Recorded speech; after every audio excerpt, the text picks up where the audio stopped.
I dare to say that Panama would be a good candidate for the location of this space elevator. This country offers many positive qualities that make this project viable. We are close to the geographical equator, we do not have earthquakes or hurricanes, we are the air hub of Latin America, and it is not a simple coincidence that we have here the Panama Canal.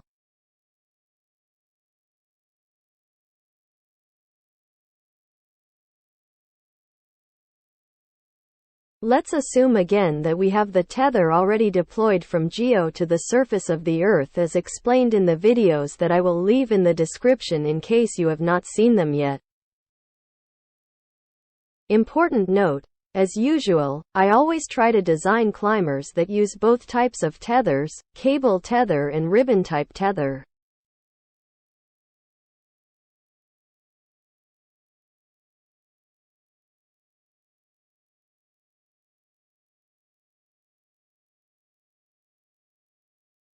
In the previous video, a climber was shown that uses a system that supplies electricity to the climber by means of microwaves or lasers during its entire journey from the Earth's surface until it reaches GEO. But after analyzing this proposal, the recurring phrase of "keep things simple" invaded my head, and I said to myself, now we have to invent something else and perfect it, so I will try to use things that are already working. Let's assume for a moment that all the valuable information presented in this document entitled, "The Climber Tether Interface of the Space Elevator" is fulfilled or is implemented in the engines of the climbers that are going to be presented here, both in the climber of cable as in the ribbon climber. Let's start by explaining the climber that uses the ribbon-type tether. Remember that near the Earth's surface, the tether will be around 30 centimeters wide and the thickness of a sheet of paper. In this new version, we will use a rubber track system, since this type of propulsion gives the elevator more contact with the tether and will allow it to reach higher speeds. Two of these rubber track system will be placed in opposite positions. In this presentation they have a height of about 5.40 meters and a width of about 45 centimeters. Both pressing the tether from both sides.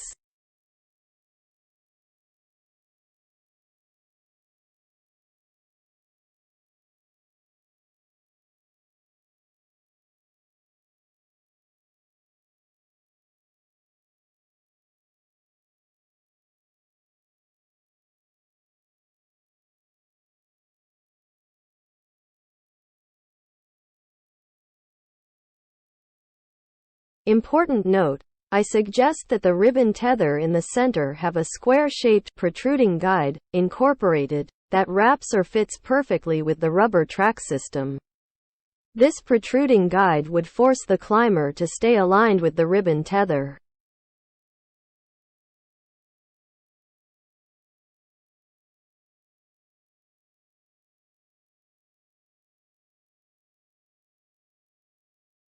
The rubber track system will use a series of supports that strongly anchor or fix the rubber track to the chassis of the climber. Important note, fortunately the thickness of the tether throughout its length does not vary, therefore the use of screw jacks is not necessary.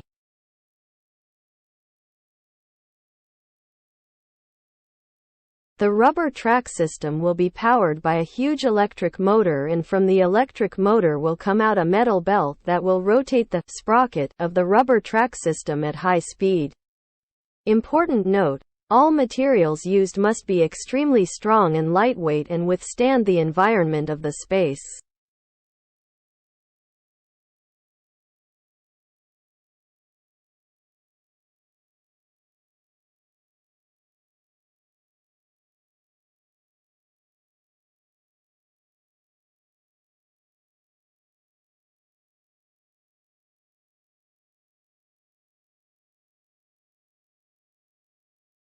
The area where the engines, the rubber track system, supports and other components are located, has a volume of 57.5 cubic meters. This space will be reinforced with the frames of the container ships, made of light and resistant material to give it greater strength to the whole structure.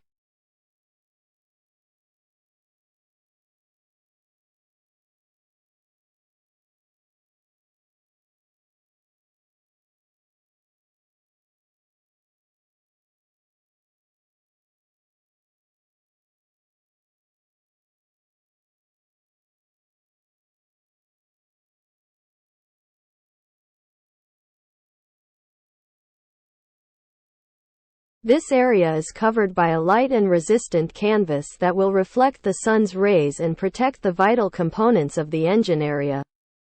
It is important to mention that this cover has special holes through which the different tethers will pass.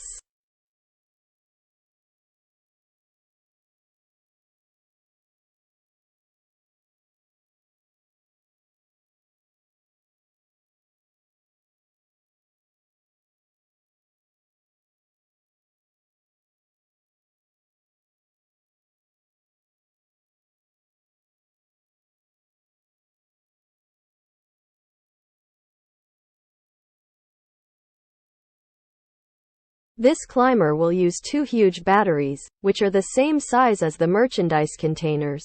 Each one powers a motor and must meet the requirements that will be mentioned later.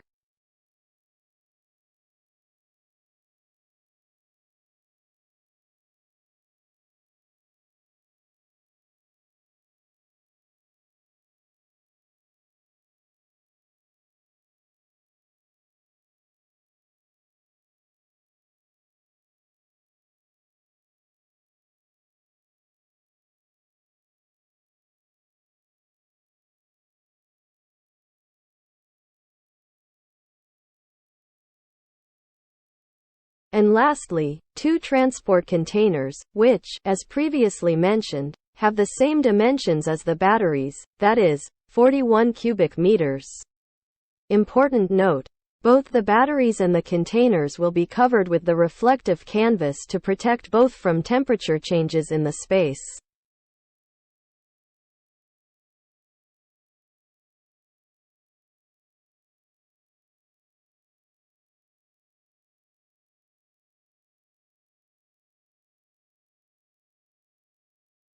And on the other hand, we have my favorite, the climber that uses the cable-type tether. Unlike the ribbon tether climber, this one will use screw jacks.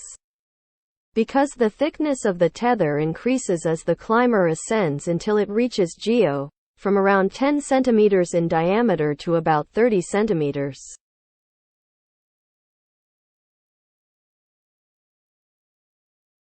The screw jacks lean on the walls of the engines and rubber track system area that was previously mentioned. From there it sends the pressure towards the sprockets, towards the idlers and towards the metallic supports of the rollers.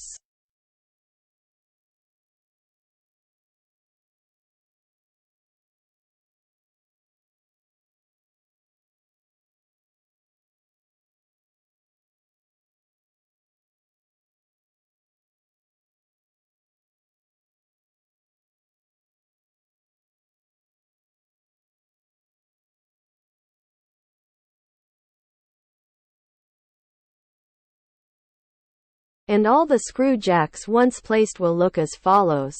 Important note: you can see the difference in thickness of the tether in geo and on the surface of the Earth, and why screw jacks are used in this version of climber.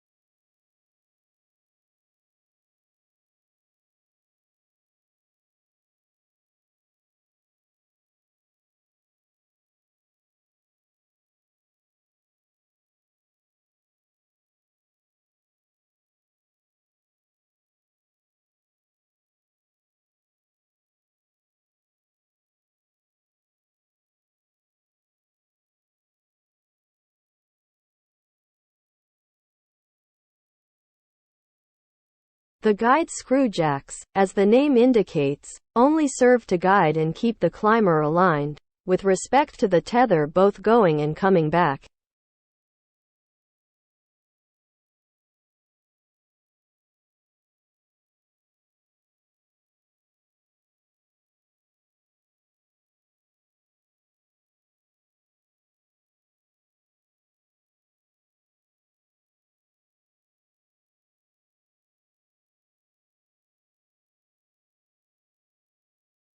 Important note: remember that with this system of electric motors and rubber track system, both climbers will be able to reach speeds above 300 km per hour and reach geo in 5 days.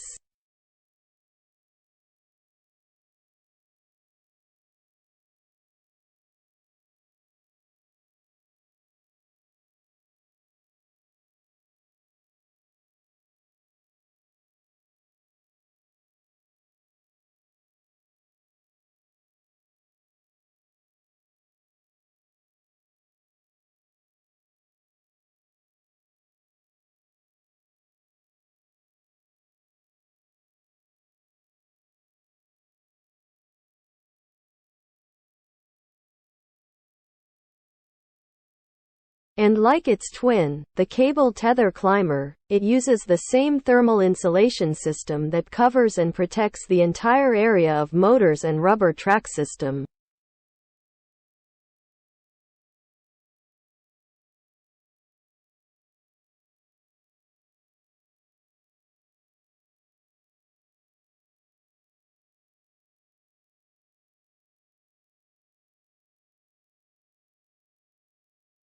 It also uses the same battery system and the same cargo containers.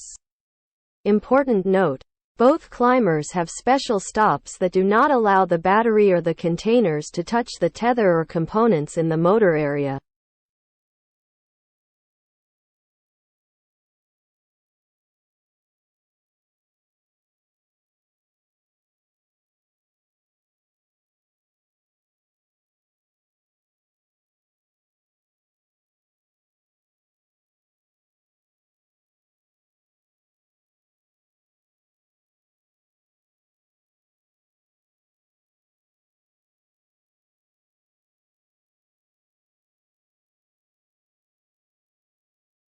The characteristics of the cargo climber batteries are making sure to provide energy to the components of the climber, and mainly that it reaches from the surface of the Earth to maximum kilometer 2,300. These batteries are of special characteristics, since they must be light, powerful and withstand the space environment.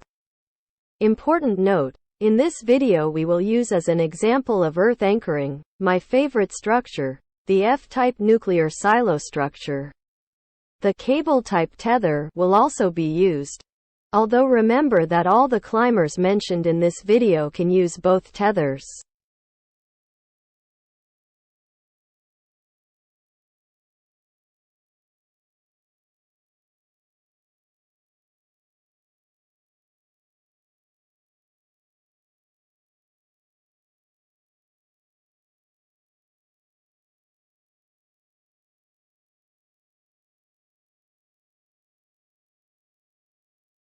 As previously mentioned, the main idea of this video is to develop a climber that uses technologies that already exist. Since the two batteries that are in the cargo climber only help it ascend up to a maximum of 2,300 kilometers. It is for this reason that I will now introduce 3 energy assistant options that will help the cargo climber to reach geo.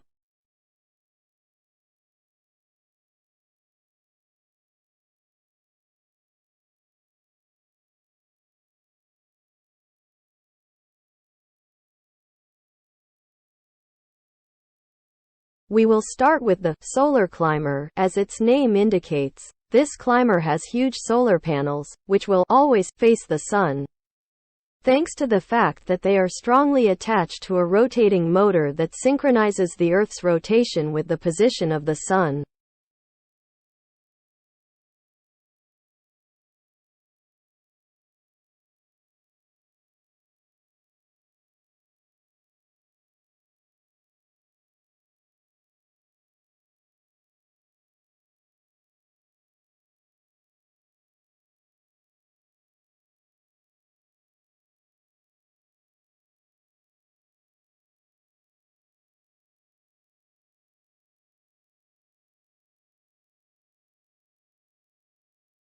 Important note: this climber is larger, therefore, it has 4 motors and 4 batteries. These 4 batteries will supply electricity during the 5 or 6 hours that they will be behind the Earth.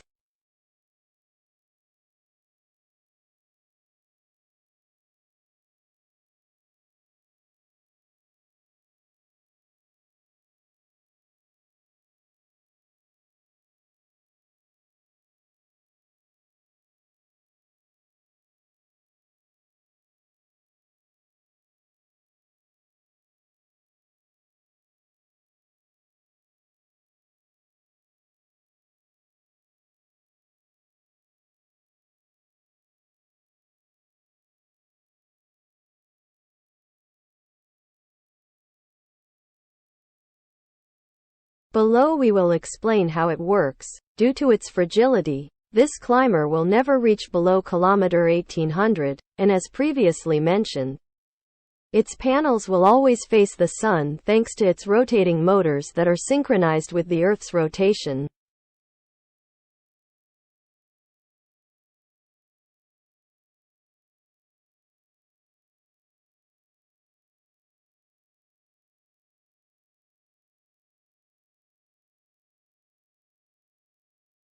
This climber is very similar to the solar climber, but it uses the same chassis as the cargo climber. It has 2 motors that allow it to rotate its parabolic mirrors so that they are always facing the sun. In the same way, it has 2 batteries that allow it to continue working when the tether is in the night part of the Earth. Important note: the Stirling engine should be designed to work in a space environment and be as efficient as possible.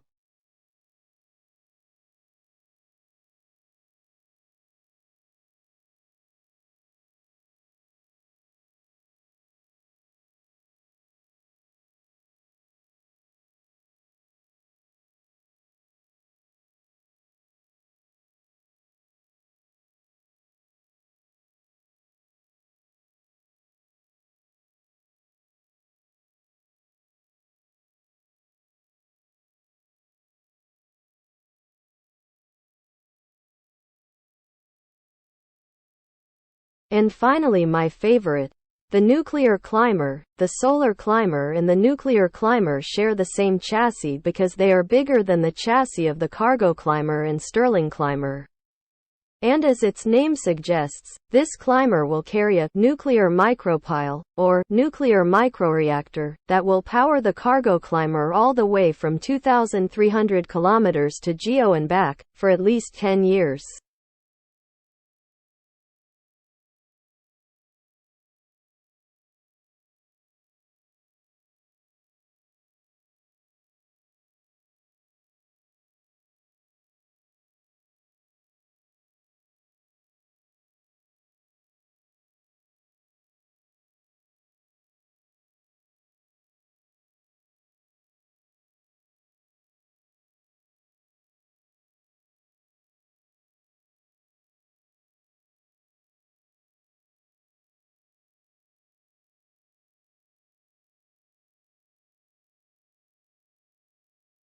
From its anchorage on Earth, whether it is a marine platform or a nuclear silo-type structure, the cargo climber will leave with its own energy and gradually accelerate until it reaches 100 km per hour. Then when leaving the atmosphere, it will continue accelerating until it exceeds 300 km per hour.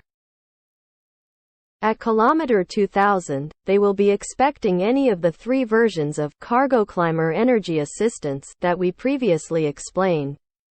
Important note: remember that these climbers will not drop below 1,800 kilometers, either due to their weight or fragility.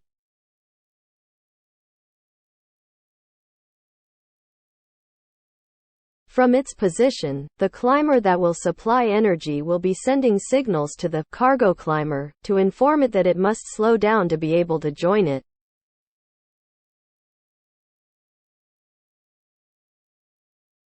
As an example, we will say that at the time of arrival of the cargo climber at the kilometer where the climber that supplies energy is kilometer 2000, it is exactly at noon with respect to the anchor point on Earth.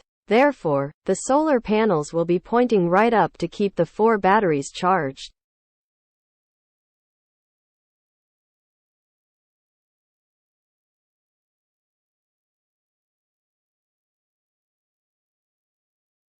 The cargo climber will approach very slowly until both rail pantographs make contact.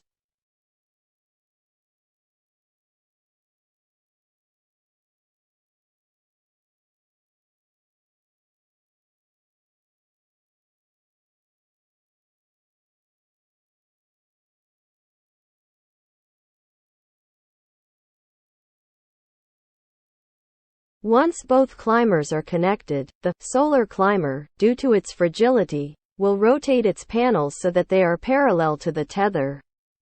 Since in this way they are stronger in the vertical movement they will have. And thanks to the railway pantograph, the solar climber will share energy since the cargo climber can only reach 2,300 kilometers on its own.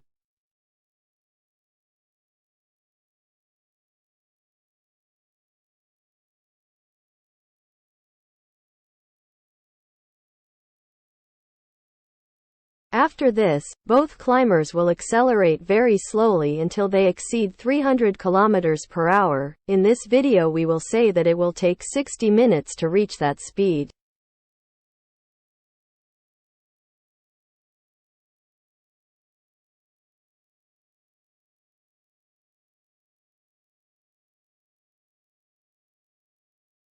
Once the cruising speed is reached, which will be maintained until reaching geo, in other words, 1 hour later, then again the solar panels will rotate and synchronize with the movement of the sun, so that the energy charges the batteries and feeds the electric motors.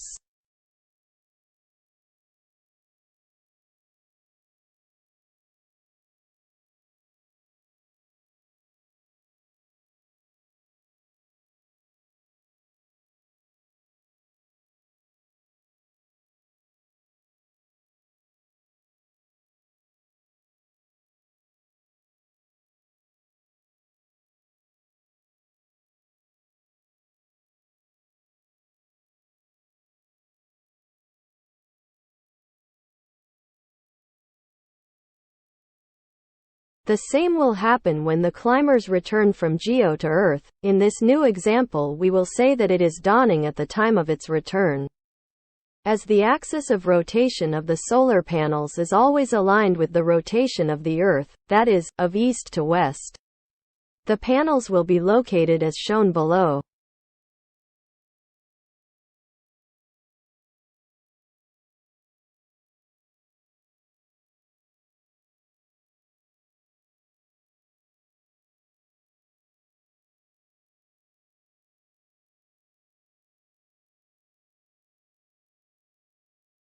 The same would happen with the parabolic mirrors of Stirling climber, since the mirrors will be aligned with the rotation of the Earth, that is, from east to west.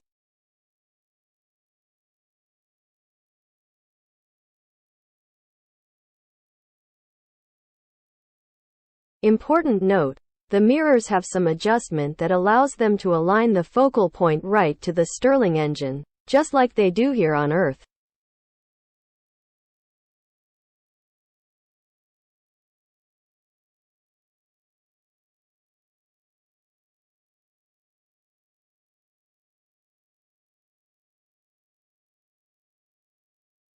And well, approximately 200 kilometers before reaching kilometer 1800, any of the 3 options of the cargo climber's energy assistance will slow down very slowly until it stops at approximately kilometer 1800, while the cargo climber continues on its way until it reaches to its anchorage on Earth. And in the future, when we have created and perfected a system that sends energy, either through microwaves or lasers, over long distances, we will proceed to modify the cargo climber, and it could carry up to 8 containers of merchandise without stopping at no point.